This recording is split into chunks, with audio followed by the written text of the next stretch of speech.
Olá, meus amigos, saudações a todos. Se você acompanha os meios de comunicação do campo progressista, provavelmente viu as notícias sobre um mau momento vivido pelo presidente da nossa vizinha, a Argentina. Entre crise econômica, denúncias envolvendo familiares e até suspeita de ligação de um candidato próximo a Milei com o tráfico internacional de drogas, parecia que o governo estava por um fio. Muitos apostavam numa derrocada do partido Liberdade Avança. Mas o que se viu nas eleições do último final de semana foi o oposto. Milei e seu grupo conseguiram uma vitória enorme.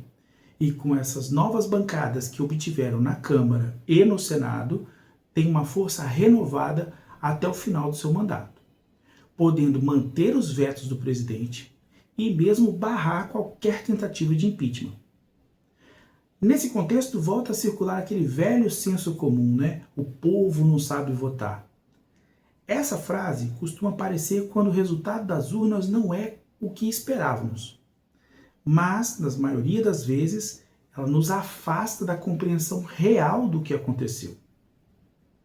Quando erramos o diagnóstico, não temos condição de acertar o tratamento. E no campo político, isso significa perder a capacidade de responder com inteligência e estratégia aos movimentos da sociedade. Vamos conversar sobre isso logo depois da nossa vinheta.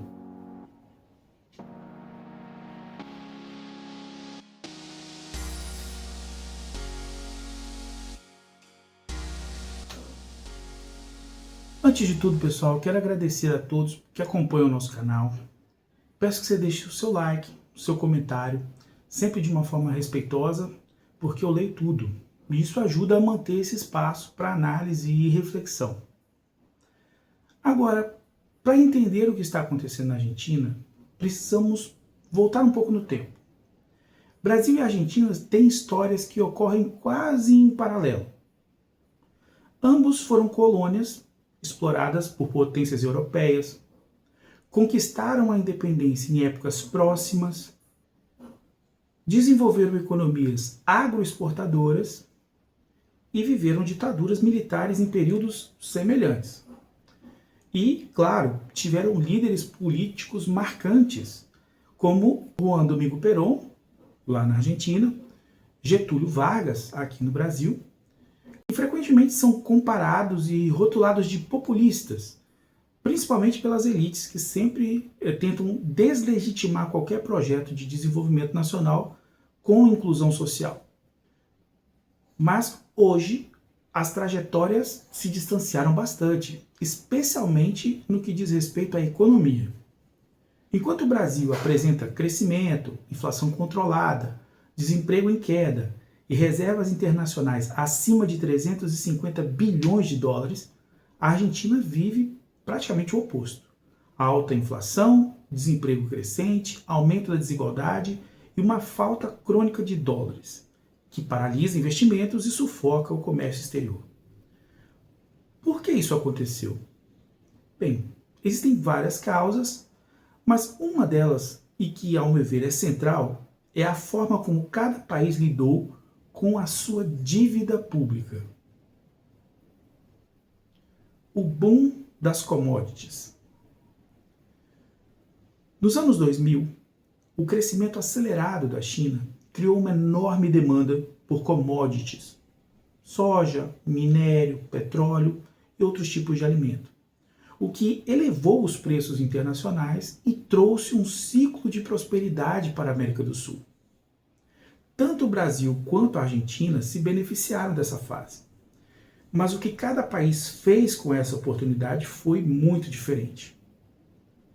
Durante o governo Lula, o Brasil quitou a sua dívida externa com o FMI e a substituiu por uma dívida interna tomada em reais.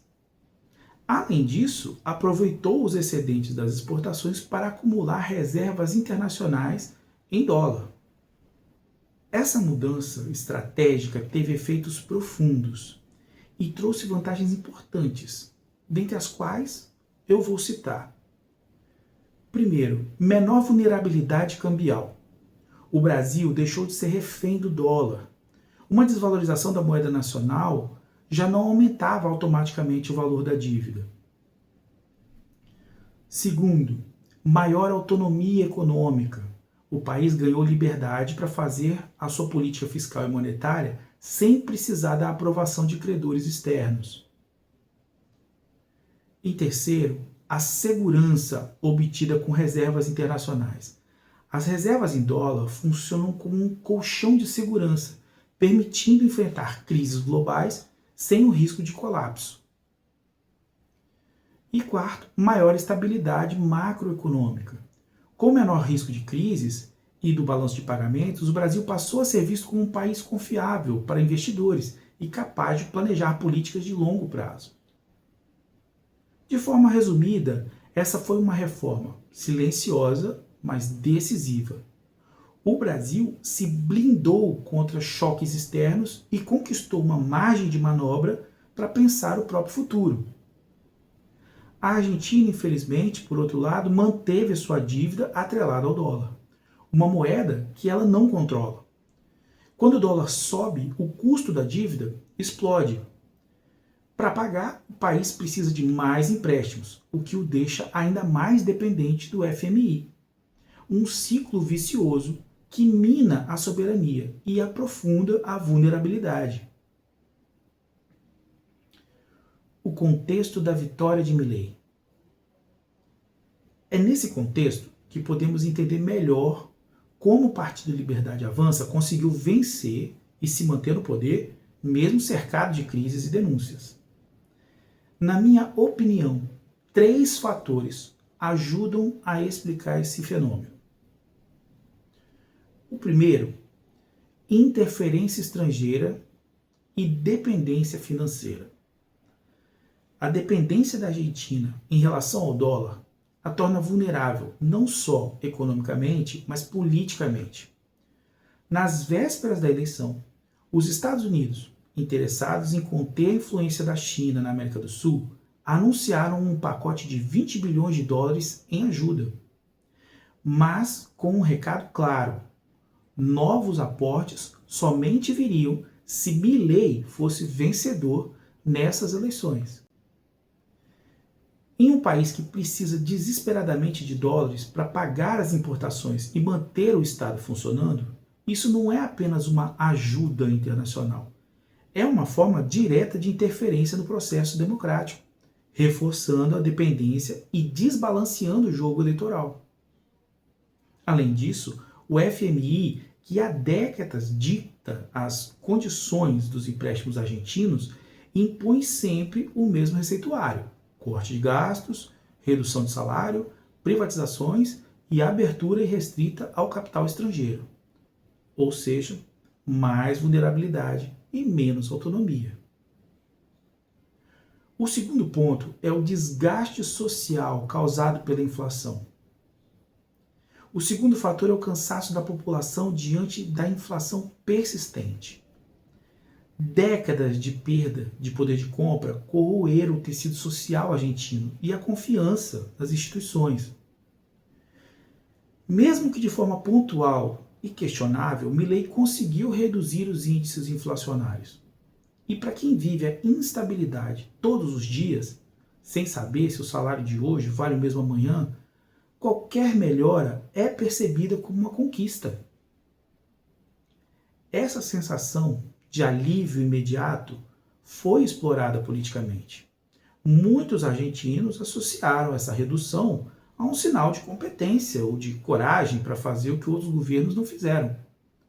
Ainda que o custo das medidas, o custo social, seja altíssimo. Vale lembrar que o Brasil também existe um trauma semelhante a esse.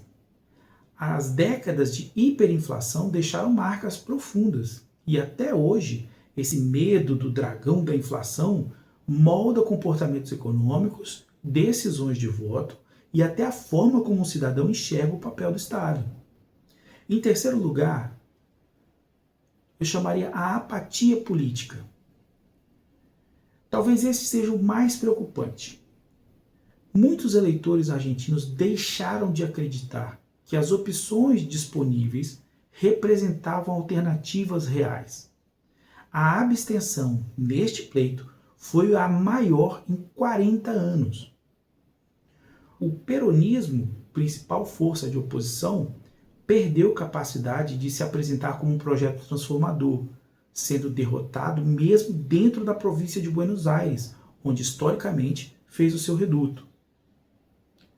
O desgaste de antigas lideranças, a dificuldade de comunicação com os setores populares e a falta de uma agenda clara de ruptura com a dependência externa podem ter afastado uma parcela expressiva do eleitorado. Quando as pessoas não são capazes de diferenciar dois projetos políticos, a política perde sentido. Essa sensação de que todos são iguais é um terreno fértil para o discurso antipolítico e para o avanço de figuras autoritárias. Apenas para demonstrar como isso não é exclusividade dos argentinos e que nós precisamos ficar atentos, aqui mesmo na nossa cidade, na Serra, no Espírito Santo, vimos algo bem parecido nas últimas eleições. O número de abstenções superou o total de votos de muitos candidatos, inclusive superando o segundo colocado à prefeitura no segundo turno. É um sintoma claro de desencanto, de desconfiança, que precisa ser analisado com seriedade. Quando olhamos para os resultados eleitorais, que nos parecem contraditórios, é tentador buscar explicações simplistas, dizer que o povo foi enganado ou que não sabe votar. Mas essa é uma forma de culpar a vítima e não compreender o processo.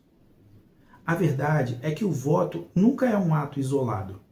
Ele é resultado de um acúmulo de experiências, de frustrações e de expectativas. Se o projeto político consegue se conectar, mesmo que de forma equivocada, com essas emoções, ele conquista espaço. Por isso, quem atua na política, especialmente no campo progressista, precisa olhar para esses sinais com atenção. Não basta disputar ideias, é preciso reconstruir confiança. A população vota em quem lhe transmite algum tipo de esperança, mesmo que ilusória, e talvez seja a grande lição do caso argentino.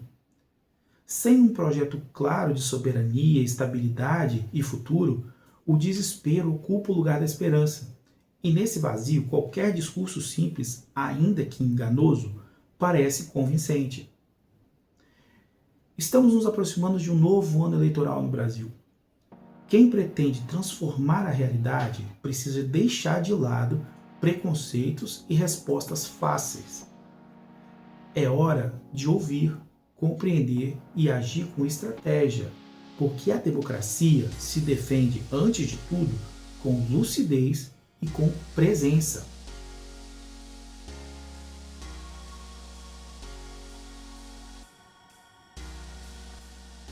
Se você gostou dessa análise, deixe seu comentário, compartilhe o vídeo, diga outros temas que você gostaria de ver por aqui. Eu agradeço demais a atenção de vocês e até o próximo vídeo.